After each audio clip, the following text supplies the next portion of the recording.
थाना ପାଖରୁ आमर आज cyber PS team led by आमर आईआईसी अच्छा भारती नायक सब इन्स्पेक्टर अविनाश और सब इन्स्पेक्टर आकाश तांकर गोटे आम पाखे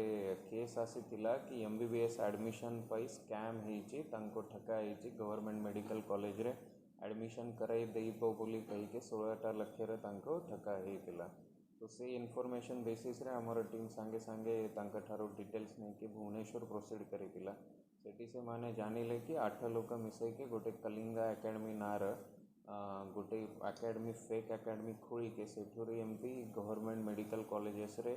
नीट रो जो मार्क कम थिला से पिला माननको एडमिशन कराई देबो बोली प्रॉमिस करितिले ता भितरे से माने बहुत स्कैम करिके अलग अलग रोल प्ले करूथिला एक एक लोक कि ओजी रो ऑफिसर दिखाइला कि वेबसाइट डेवलप करिथिला कि तांको नहीं के भल भल होटेल रे भल रे माने आश्वासन देइथिला कि एडमिशन पक्का ही जीवो इनफैक्ट से माने तार गोटे गोटे फेक वेबसाइट क्रिएट करिके तांको फेक एडमिशन लेटर भी देइथिले जहाँ ऊपर कि एमानकर विश्वास है कि तांको पैसा दे देइथिले एमाना या भितरे हमर 3टा एबे जाय केसेस रा एबे ये थररा इन्वॉल्वमेंट भारी छि तांकर गोटे केन्दुझर गोटे बारिपदा साइड रे आ 2टा हमर बरगढ़ रा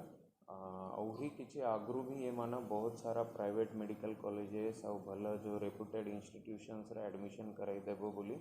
प्रॉमिस करके ठकाई करी दिले एबे जाए आमे 3 लोकन को धरा आइछि ता भितर जन को बैंगलोर रो आना आइछि से ये क्राइम कला पर ये फ्लाइट रू पड़ाई जाइतिला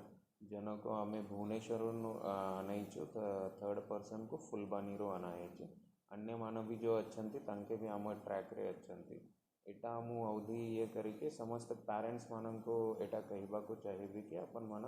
एमती किसी प्रलोभन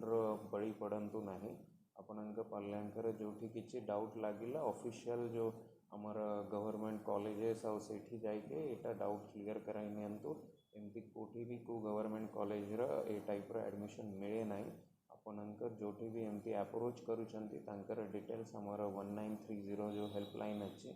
जेहेतु साइबर सेफ्टी वीक भी चली सेटारे आपन कहीदेले आमे ता ऊपर कड़ा कार्यानुष्ठान निया